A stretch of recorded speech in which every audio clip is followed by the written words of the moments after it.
Lu Ming dikelilingi oleh dua anggota ras dewa jahat dan tidak dapat menghindar tepat waktu. Pada saat kritis, Lu Ming mengayunkan tombak naga tak terbatasnya dan menghalangi di depannya. Ledakan, lengan Lu Ming retak dan tulang-tulangnya patah.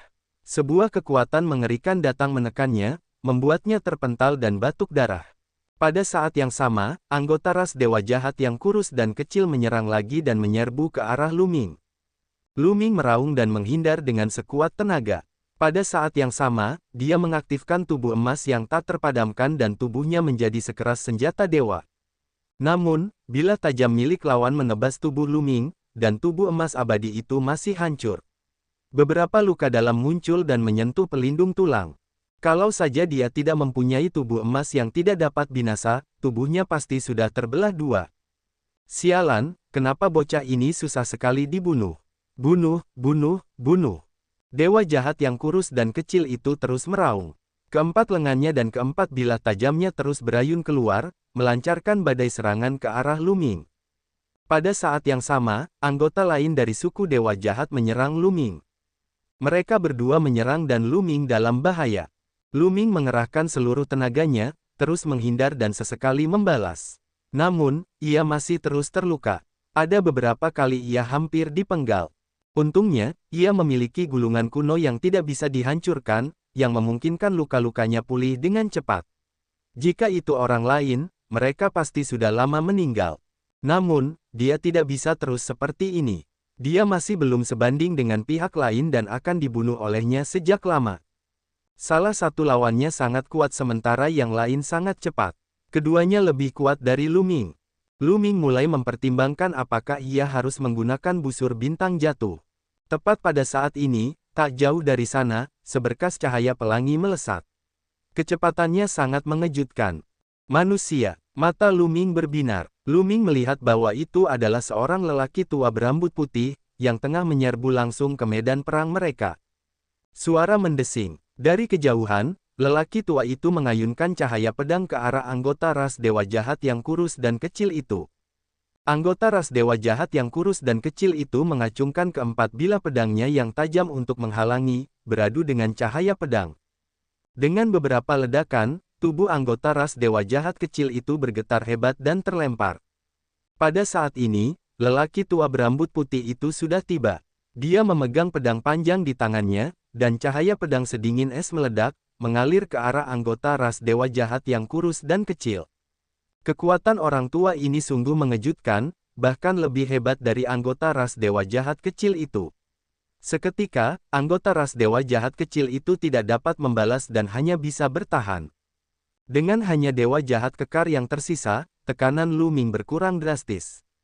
Asyik, Lu Ming mengayunkan tombak naga tak terbatasnya dan menyerbu ke arah dewa jahat yang kekar itu. Meskipun dia bukan tandingan suku dewa jahat yang kekar, Lu Ming sama sekali tidak mempedulikan pembelaannya sendiri dan melancarkan serangan yang menggila.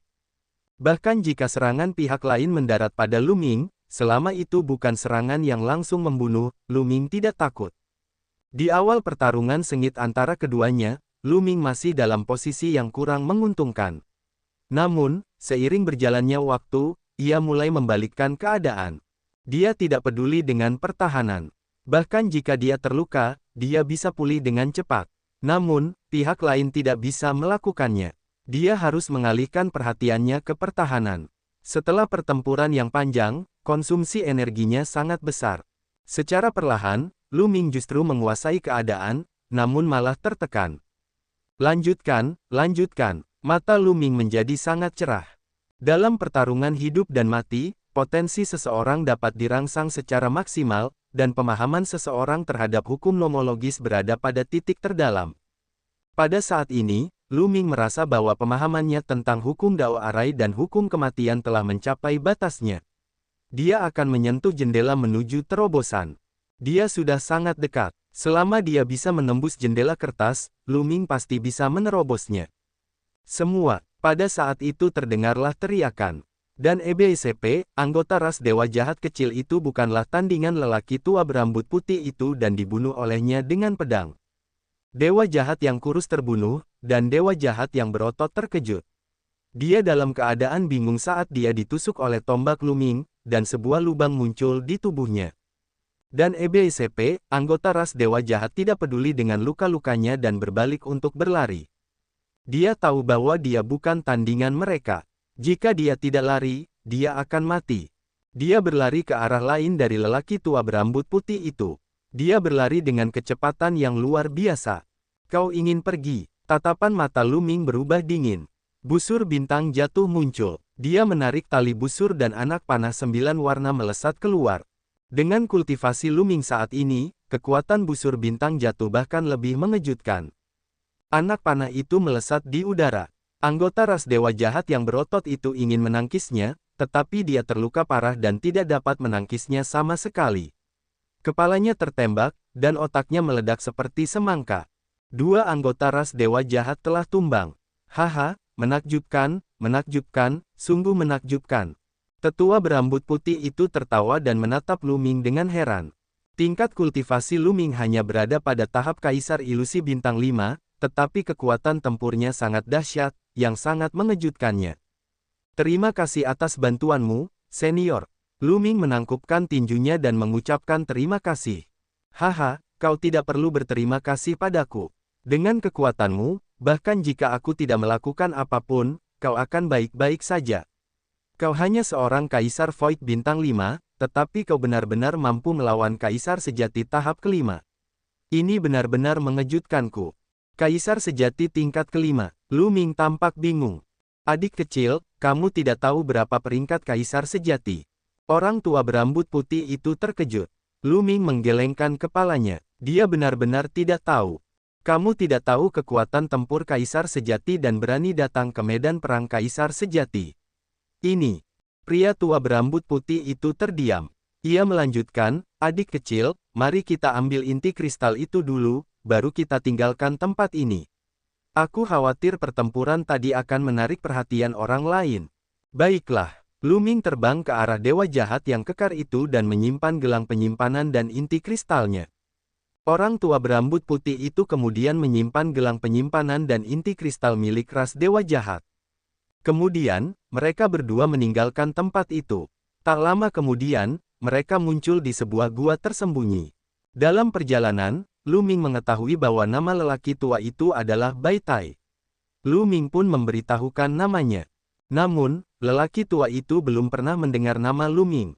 Ini karena dia telah membunuh ras alien di medan perang dan tidak pernah keluar.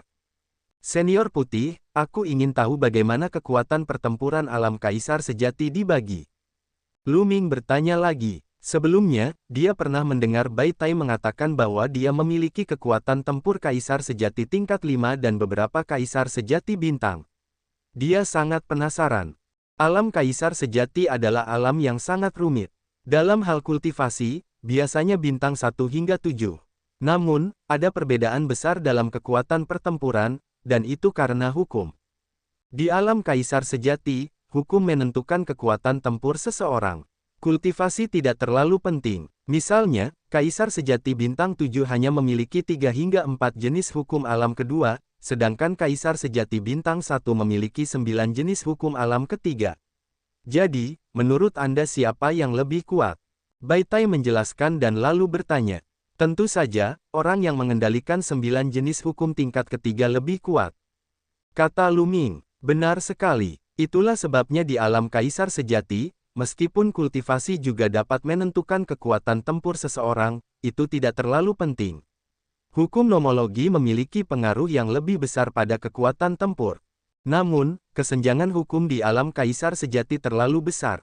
Seperti yang diketahui semua orang, selama kultivasi seseorang mencapai puncak ranah Kaisar Void dan telah mengolah 3 jenis hukum nomologi ke ranah kedua, seseorang dapat menerobos ke ranah Kaisar Sejati dan menjadi Kaisar Sejati bintang 1. Namun, ini adalah Kaisar Sejati bintang 1 yang terlemah, yang hanya berada di ranah kedua dari 3 jenis hukum nomologi.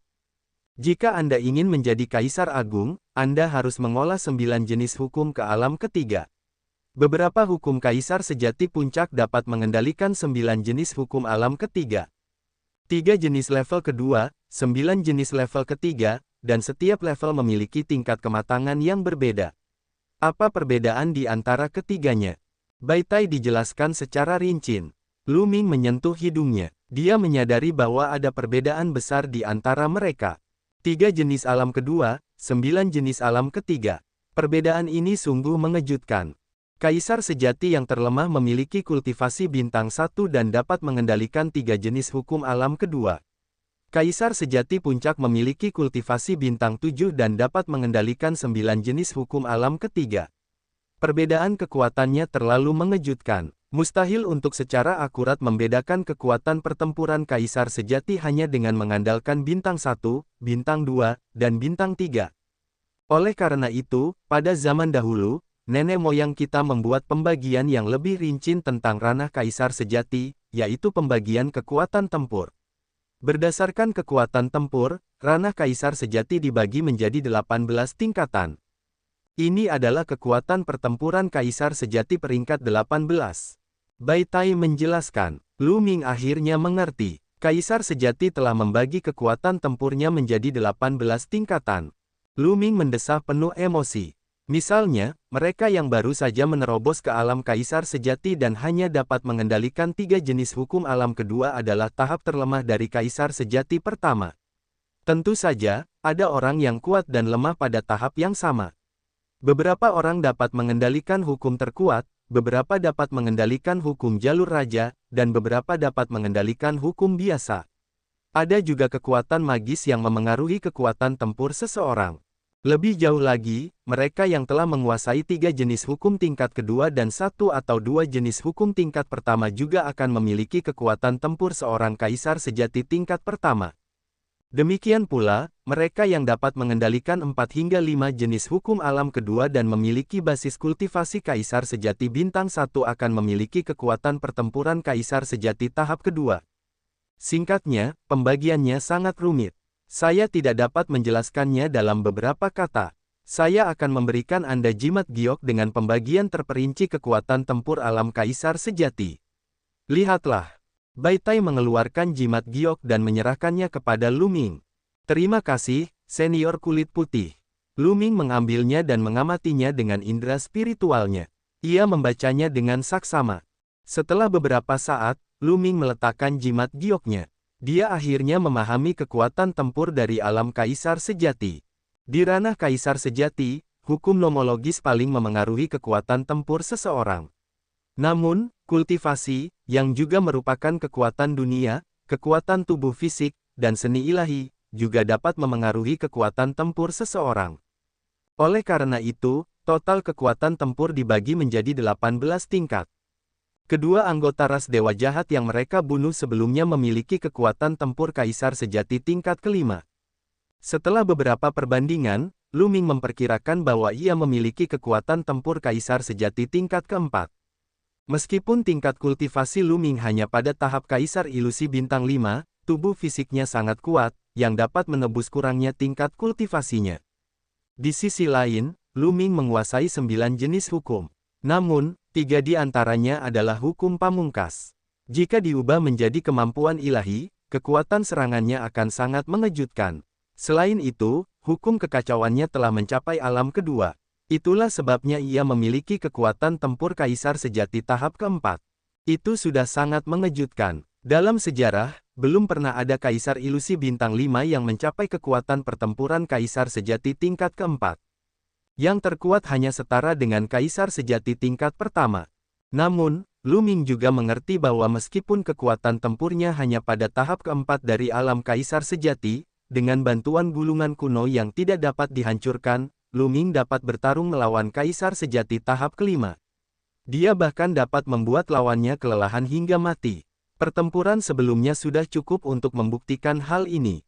Kekuatan tempurku berada di tahap ketujuh dari alam kaisar sejati. Bai Tai memberitahu. Lu Ming mengangguk. Tidak mengherankan bahwa pihak lain dapat dengan mudah membunuh anggota ras Dewa Jahat yang memiliki kekuatan tempur kaisar sejati tingkat kelima. Lu Ming, di medan pertempuran kaisar sejati, hanya yang kuat yang berani masuk. Biasanya, yang terlemah akan memiliki kekuatan tempur kaisar sejati tingkat keempat. Yang lebih lemah tidak akan berani masuk, karena mereka akan mudah terbunuh. Kata Bai Tai. Lu Ming tersenyum pahit. Tampaknya kekuatan tempurnya adalah yang terlemah di medan perang kaisar sejati. Namun, Lu Ming tidak khawatir. Sebaliknya, hal itu justru akan semakin memacu semangat juangnya. Hanya di lingkungan seperti itulah dia akan mampu menerobos lebih cepat. Dalam pertempuran sebelumnya, Lu Ming telah merasakan bahwa ia akan segera membuat terobosan dalam hukum kematian dan hukum Dao susunan.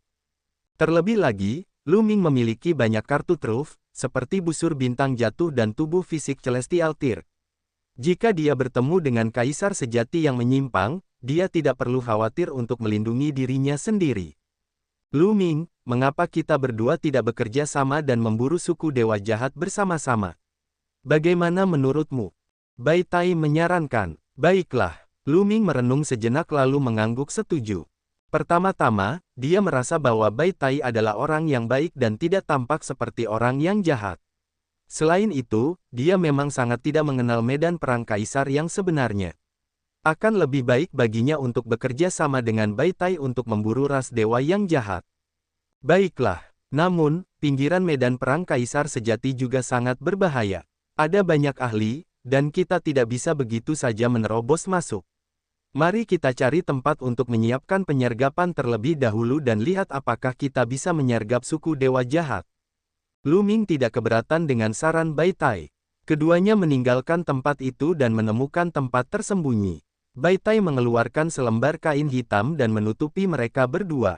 Tiba-tiba, mereka menyatu dengan bebatuan di sekitar mereka. Warnanya persis sama, dan tidak mungkin untuk membedakannya.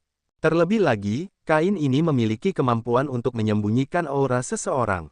Jika seseorang tidak mendekat, mereka tidak akan dapat mendeteksinya. Lu Ming diam-diam merasa heran. Tampaknya mereka yang aktif di medan perang sepanjang tahun memiliki trik yang unik. Mereka berdua menunggu. Selama 2 hari pertama, tidak ada pergerakan sama sekali. Mereka tidak melihat ras alien atau bahkan makhluk hidup dari alam surga. Baru pada hari ketiga ada pergerakan. Mereka di sini. Mata Bai Tai berbinar saat ia melihat ke arah utara. Lu Ming juga melihat ke atas dan melihat 3 sosok berjalan di tanah. Mereka tidak cepat dan sangat tertutup. Jika tidak melihat dengan saksama, mereka tidak akan bisa mengetahuinya. Mereka berasal dari suku dewa jahat. 2 di antaranya berasal dari ras dewa jahat, dan 1 di antaranya kurus dan memiliki 4 lengan. Ketiga anggota ras dewa jahat sangat berhati-hati saat mengamati sekelilingnya untuk berjaga-jaga jika mereka disergap. Senior, haruskah kita bergerak? Lu Ming mengirimkan transmisi suara ke Bai Tai. Serang, tapi jangan terburu-buru. Kita butuh rencana. Kata Bai Tai, sangat sulit untuk menilai kekuatan tempur kaisar sejati tanpa bertarung. Alam kaisar sejati berbeda dengan alam lainnya. Untuk alam lainnya, seseorang kurang lebih dapat menilai berdasarkan kekuatan kultivasinya, tetapi sulit untuk mengatakannya untuk alam kaisar sejati. Tingkat kultivasi beberapa orang rendah, tetapi hukum nomologi mereka sangat kuat, jadi kecakapan bertarung mereka tentu juga mengejutkan. Jadi, di medan perang kaisar sejati, keberuntungan terkadang sangat penting. Misalnya, kalau Anda hendak menyergap seseorang, dan Anda kurang beruntung lalu bertemu dengan makhluk yang memiliki kekuatan tempur yang mengerikan, Anda hanya bisa mengakui bahwa Anda kurang beruntung. Oleh karena itu, sulit bagi mereka untuk menentukan kekuatan ketiga anggota suku dewa jahat tersebut. Jika dulu, Bai Tai tidak akan menyerang mereka karena terlalu berisiko. Namun sekarang, dia memutuskan untuk menyerang. Bagaimana dengan ini? Jangan menyerang lebih dulu. Aku akan menyerang lebih dulu dan menguji kekuatan tempur lawan. Jika kekuatan tempur lawan lebih kuat dariku, kamu bisa menggunakan busur dan anak panah itu untuk menekan lawan. Kita akan mundur. Jika kekuatan tempur musuh berada dalam kemampuan kita untuk menghadapinya, kita akan menyerang bersama dan membunuh mereka. Bai Tai menyarankan, Senior, apakah kamu akan berada dalam bahaya jika melakukan ini? Lu Ming berkata, merasa tersentuh. Dia mengerti bahwa Bai Tai berusaha melindunginya. Jika kekuatan tempur pihak lain terlalu mengerikan dan jauh di atas mereka, Bai Tai akan berada dalam bahaya jika dia bergegas keluar. Namun, Lu Ming setidaknya akan selamat. Di medan perang, bagaimana mungkin tidak ada bahaya sama sekali? Bai Tai tersenyum. Mereka menunggu beberapa saat lagi. Ketika ketiga anggota ras dewa jahat sudah cukup dekat, Bai Tai melancarkan gerakannya. Suara mendesing. Bai Tai tampaknya telah berubah menjadi pedang dewa. Ia menyatu dengan pedang dan menembus kehampaan. Ia menyerbu dan membidik titik vital dewa jahat yang kekar. Ada penyergapan. Bunuh! Teriak salah satu anggota ras dewa jahat. Anggota ras dewa jahat yang disergap Bai Tai mengeluarkan kapak perang dan menebas Bai Tai. Wus! Wus! Pada saat kritis, pedang Bai Tai berubah momentumnya. Cahaya pedang asli terbagi menjadi 8 cahaya pedang dan menyerang pihak lain. Meskipun pihak lain telah memblokir 6 cahaya pedang, 2 di antaranya masih mendarat di tubuhnya. Wah! Anggota suku dewa jahat itu terlempar, dan tubuhnya hampir teriris menjadi beberapa bagian. Sisiknya terbang ke segala arah, dan 2 luka dalam muncul di tubuhnya, menyebabkan darah mengalir keluar. Itu setara dengan kaisar sejati tahap ke-6. Jantung Lu Ming berdebar kencang. Dia memperkirakan kekuatan tempur anggota suku dewa jahat yang telah dilukai oleh Bai Tai. Mati! Bai Tai ingin membunuh anggota ras dewa jahat ini sekaligus. Namun, 2 anggota ras dewa jahat lainnya sudah bergerak dan menyerang Bai Tai. Kedua anggota suku dewa jahat itu memiliki kekuatan tempur yang mencengangkan. Bai Tai tidak berani ceroboh dan hanya bisa berhenti bertahan. Ketiganya bertukar beberapa pukulan dan Bai Tai terpental. Membunuh! Membunuh! Kedua anggota ras dewa jahat itu menyerang Bai Tai. Bai Tai mengerahkan seluruh kekuatannya dan bertarung melawan mereka. Untuk sesaat, dia berada dalam posisi yang tidak menguntungkan. Kaisar sejati tingkat ke-7 dan kaisar sejati tingkat ke-6. Lu Ming memperkirakan kekuatan tempur 2 anggota suku dewa jahat yang tersisa. Salah satu dari mereka memiliki kekuatan tempur yang sama dengan Bai Tai.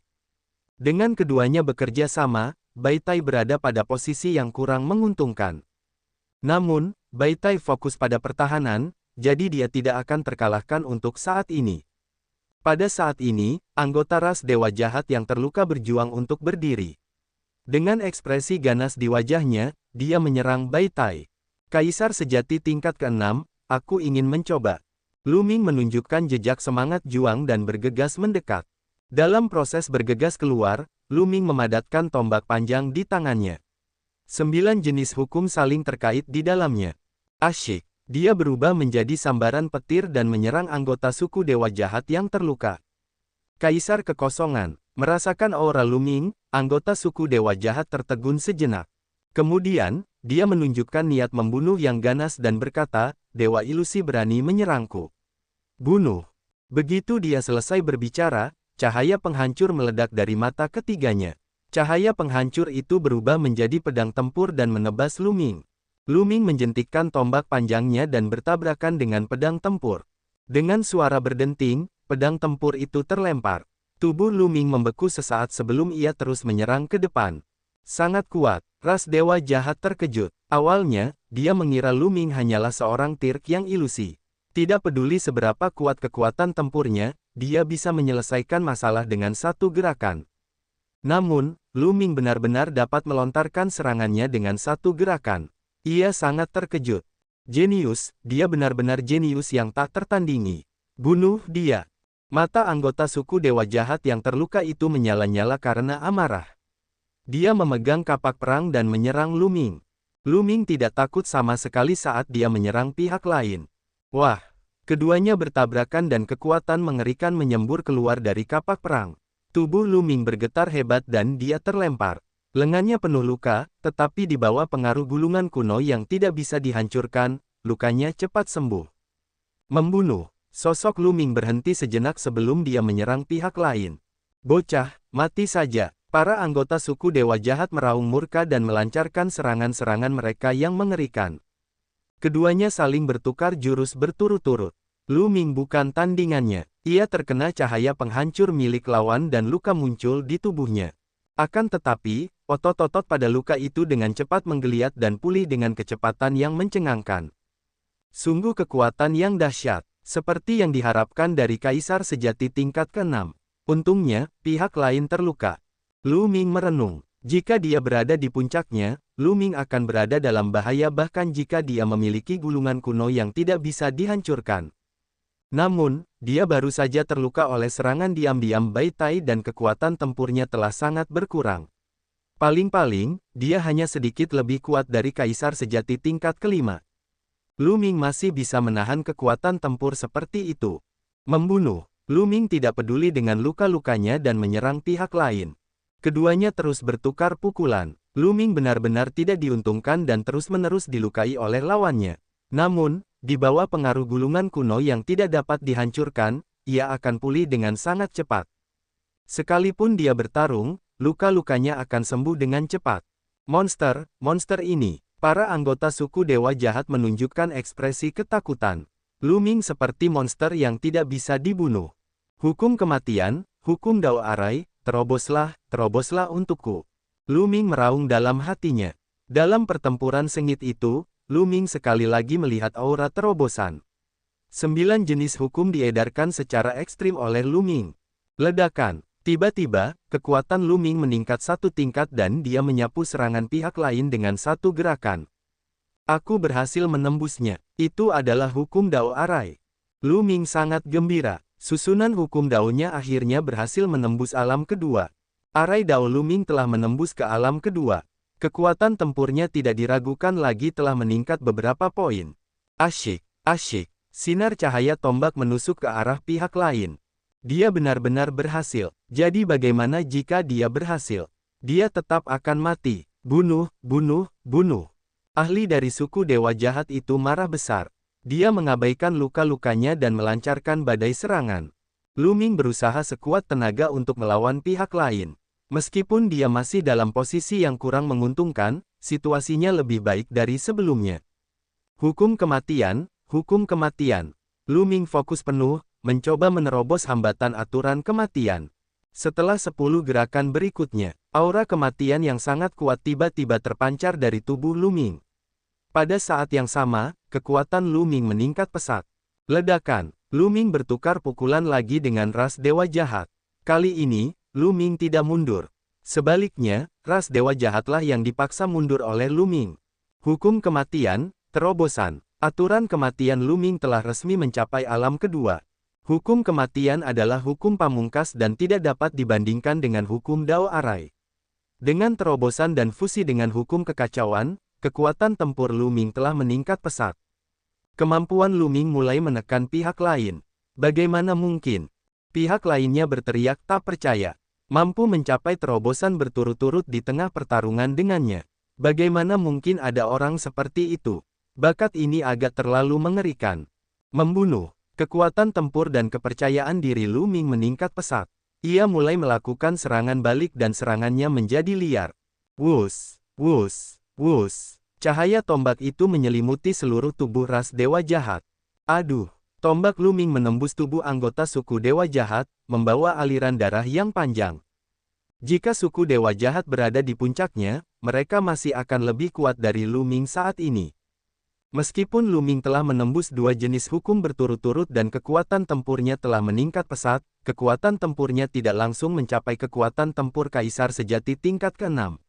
Kekuatannya mungkin berada di puncak kaisar sejati tingkat ke-5 dan masih lebih lemah dari lawannya. Namun, dia terluka oleh Bai Tai dan telah bertarung dengan Lu Ming dalam waktu yang lama.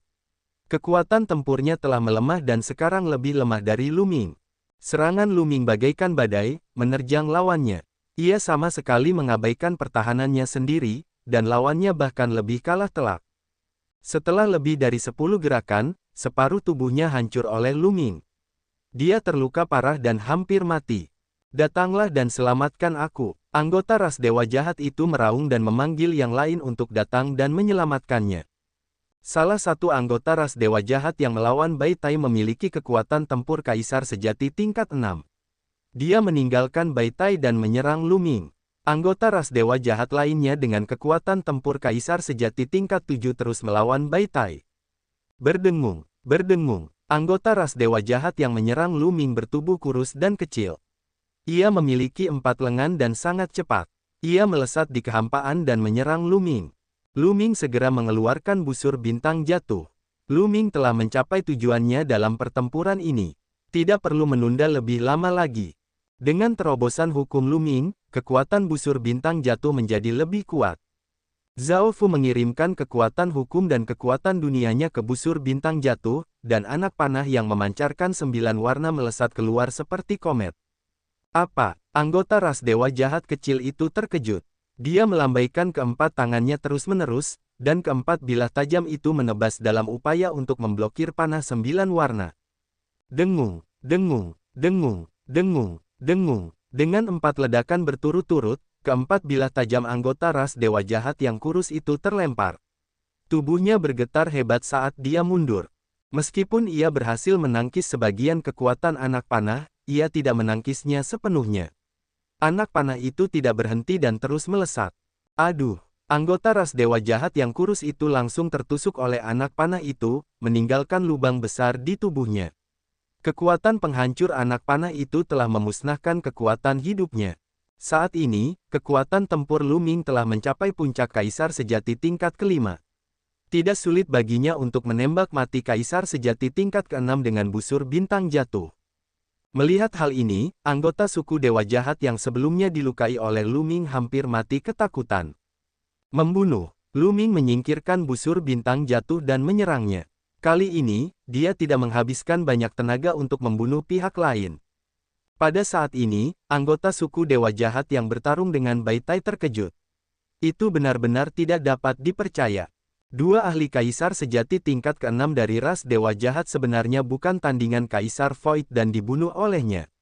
Dia hampir mengira bahwa dia sedang bermimpi. Karena terganggu, dia terkena serangan Bai Tai dan terpental sambil menyemburkan darah.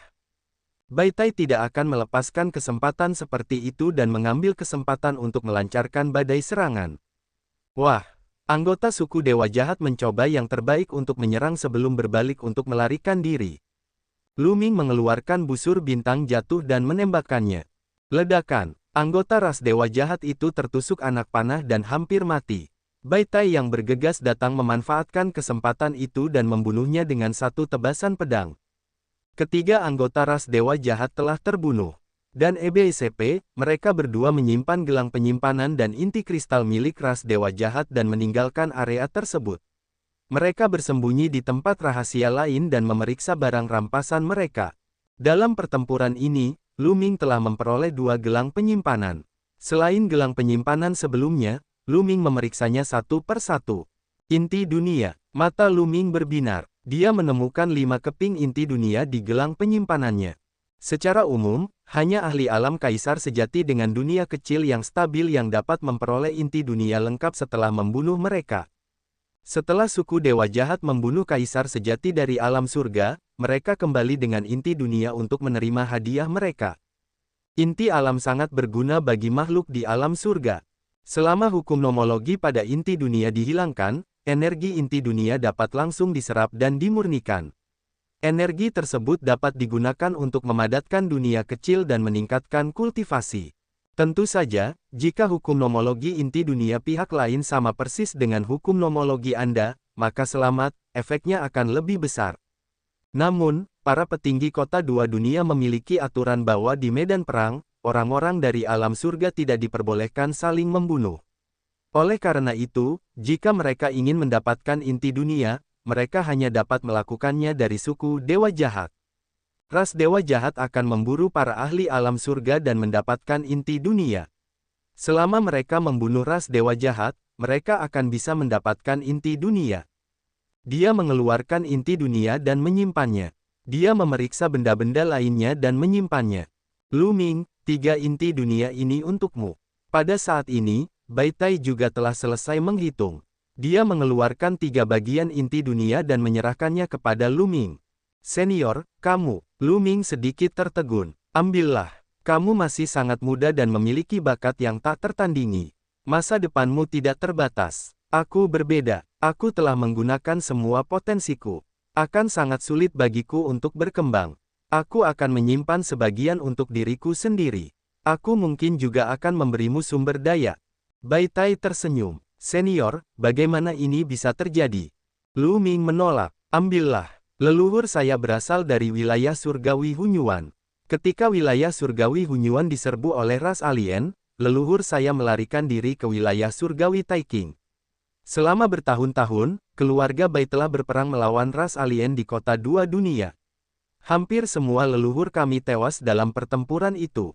Tujuan hidup saya adalah untuk memburu ras alien. Namun, dengan bakatku, pencapaianku terbatas. Jumlah ras alien yang bisa kubunuh juga terbatas. Di masa depan, aku masih harus bergantung pada seorang jenius dengan potensi tak terbatas sepertimu. Ambillah, kata Bai Tai. Melihat mata lelaki tua itu yang tulus dan penuh harap, Lu Ming tidak dapat menolak dan menerima 3 inti dunia. Setelah itu, mereka menyiapkan penyergapan di sini. Namun, sangat disayangkan bahwa mereka tidak melihat satupun anggota ras dewa jahat selama 3 hari berturut-turut. Lu Ming hanya mengambil sepotong inti dunia dan mulai memurnikannya. Energi yang melonjak itu disempurnakan dan diubah menjadi bagian dari dunia kecil Lu Ming. Kekuasaan dunianya meningkat dengan cepat. Inti-inti dunia ini ditinggalkan oleh kaisar sejati tingkat rendah. Energi mereka terbatas dan mustahil bagi Lu Ming untuk berkembang pesat. Namun, kecepatan peningkatannya sangat mengejutkan. Tingkat kultivasi Lu Ming maju dengan cepat menuju puncak tahap Kaisar Ilusi Bintang 5. Dalam setengah bulan berikutnya, Lu Ming memurnikan 5 bagian inti dunia. Kultivasinya telah mencapai puncak tahap Kaisar Ilusi Bintang 5. Selama setengah bulan terakhir, mereka tidak bertemu satupun anggota ras dewa jahat. Mereka berdua berencana untuk meninggalkan tempat ini dan menyiapkan penyergapan di tempat lain. Mereka berdua menyembunyikan aura mereka dan berlari dengan hati-hati. Sayangnya, mereka disergap oleh suku dewa jahat beberapa jam kemudian. Kali ini, lawannya sangat kuat. Ada 3 pembangkit tenaga kaisar sejati tingkat ke-7. Lu Ming segera mengeluarkan busur bintang jatuh dan membunuh salah satu dari mereka. 2 lainnya melarikan diri. Dalam pertempuran ini, Bai Tai terluka parah. Mereka menemukan tempat tersembunyi dan Bai Tai menyembuhkan dirinya sendiri. Setelah luka Bai Tai pulih, mereka melanjutkan memburu ras dewa jahat. Pada hari-hari berikutnya, Lu Ming berada di medan perang kaisar yang sebenarnya. Bersama Bai Tai, mereka terus berburu dan diburu. Sesekali, mereka akan menghadapi pertempuran besar. Waktu berlalu begitu cepat. Lu Ming telah bertempur di medan perang para kaisar sejati selama hampir 2 tahun. Dalam 2 tahun terakhir, Lu Ming telah mengalami 56 pertempuran. Ada beberapa kali dia hampir mati dan hampir terpaksa menggunakan tubuh fisik Tirk Surgawi. Hadiah yang diterimanya dari puluhan pertarungan hidup dan mati sangat mengejutkan. Lu Ming meningkat dengan sangat cepat. Hukum lahap, hukum ekstrim, hukum keahlian, dan hukum alkimia semuanya telah mencapai alam kedua. Hanya hukum kehidupan dan hukum penetrasi yang belum menerobos. Namun, Lu Ming merasa bahwa itu akan segera terjadi dan dia bisa menerobosnya kapan saja. Kultivasi Lu Ming juga telah mencapai puncak tahap Kaisar Ilusi Bintang 6. Dia hanya selangkah lagi untuk mencapai tahap Kaisar Ilusi Bintang 7. Kekuatan tempur Lu Ming juga meningkat drastis. Sekarang, kekuatan tempurnya telah melampaui Bai Tai. Selain kemampuan pemulihan abnormal dari gulungan kuno yang tidak dapat dihancurkan, kekuatan tempurnya sudah dianggap sebagai yang teratas di pinggiran medan perang kaisar sejati. Pada saat ini, Lu Ming dan yang lainnya berencana untuk kembali ke kota dua dunia. Dalam 2 tahun terakhir, ia telah bertempur dalam lusinan pertempuran di medan perang kaisar yang sebenarnya. Ia gelisah setiap hari dan perlu kembali ke kota dua dunia untuk bersantai dan memulihkan diri. Mereka berdua menyembunyikan aura mereka dan kembali ke kota dua dunia setelah beberapa hari. Lu Ming dan Bai Tai berpisah setelah mereka kembali ke kota dua dunia. Saya akan menukarkannya dengan sumber daya. Hal pertama yang ingin dilakukan Lu Ming adalah menukar sumber daya. Setelah itu, ia akan beristirahat selama 2 hari sebelum pergi ke beberapa tanah suci untuk berkultivasi. Lu Ming berjalan menuju area pertukaran harta karun. Tak lama kemudian, ia tiba di sebuah aula yang megah. Ia berjalan ke dalam aula dan tiba di sebuah konter. Adik kecil, apakah kamu butuh bantuan? Seorang pria kekar berusia 50-an memandang Lu Ming sambil tersenyum. Senior, saya ingin menggunakan inti kristal ras alien untuk ditukar dengan harta karun. Kata Lu Ming, harta karun apa yang ingin kau tukarkan? Tanya lelaki kekar itu. Permata kekacauan, kata Lu Ming. Tujuannya adalah batu kekacauan. Harta karun lainnya tidak banyak berguna baginya.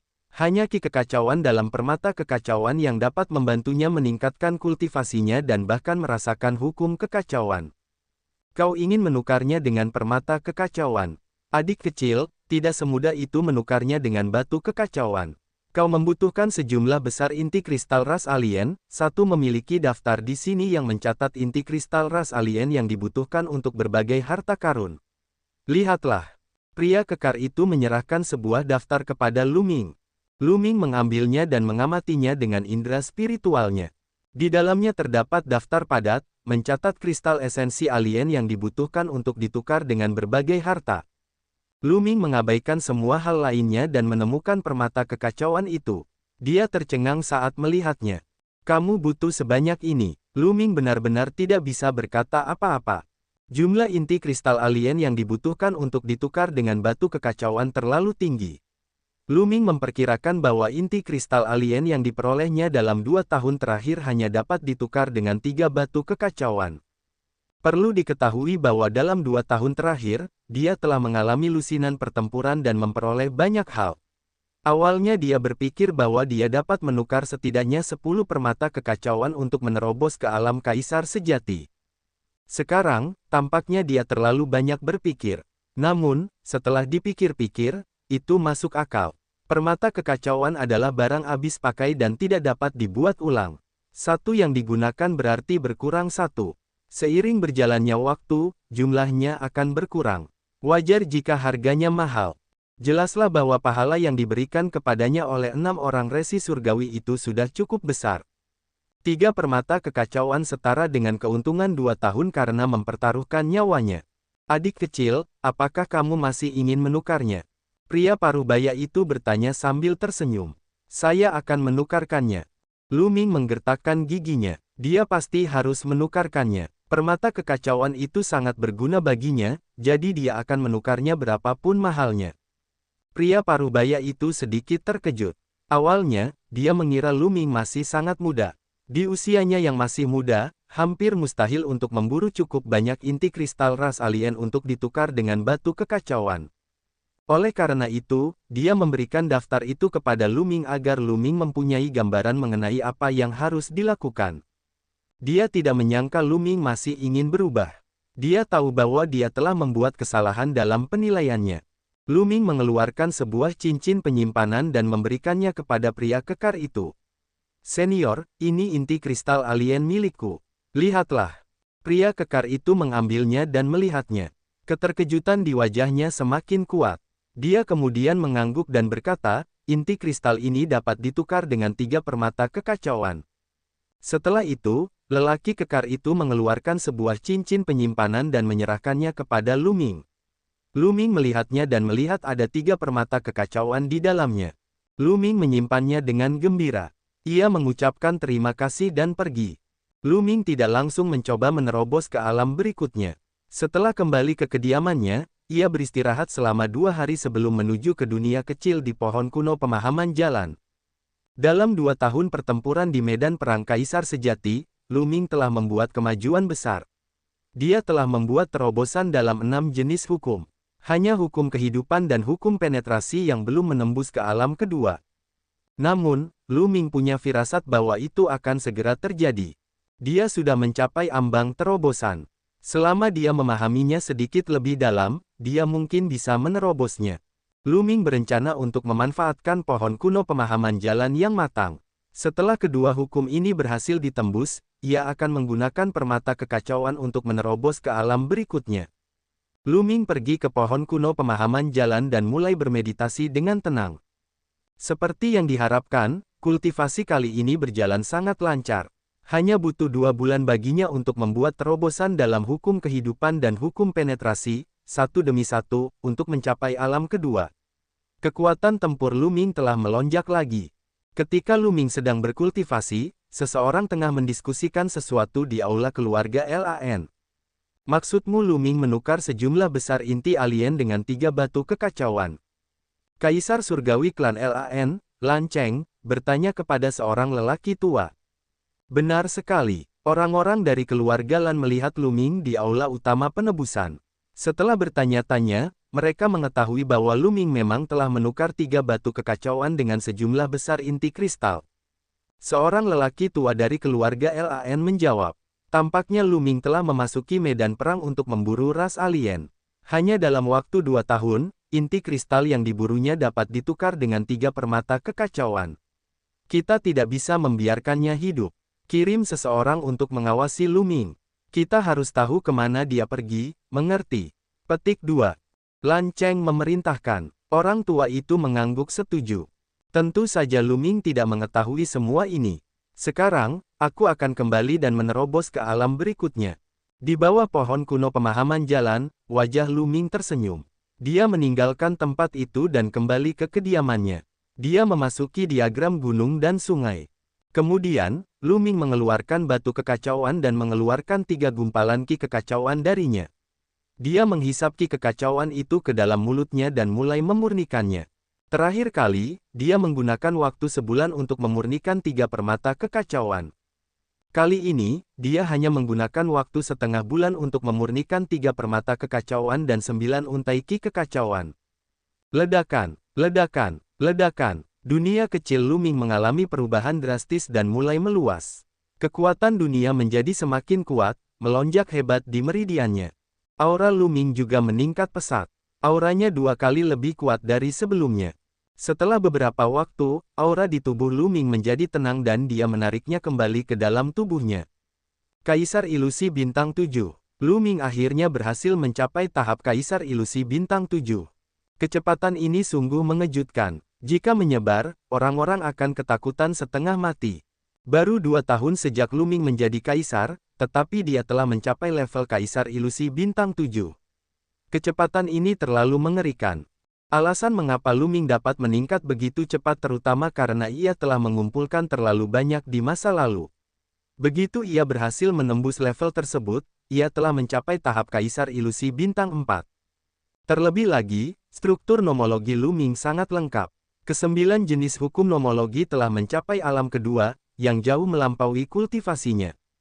Perlu diketahui bahwa selama 3 jenis hukum telah mencapai alam kedua, seseorang akan mampu menerobos ke alam kaisar sejati. Hukum Lu Ming telah jauh melampaui persyaratan.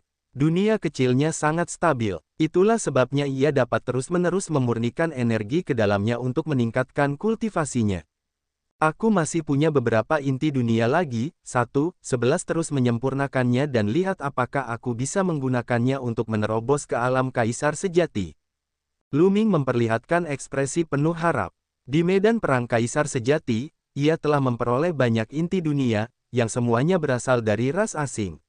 Di medan perang, meskipun dia telah menyempurnakan beberapa, itu tidak banyak.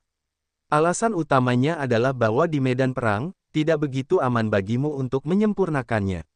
Sekarang adalah waktu yang tepat untuk menyempurnakannya.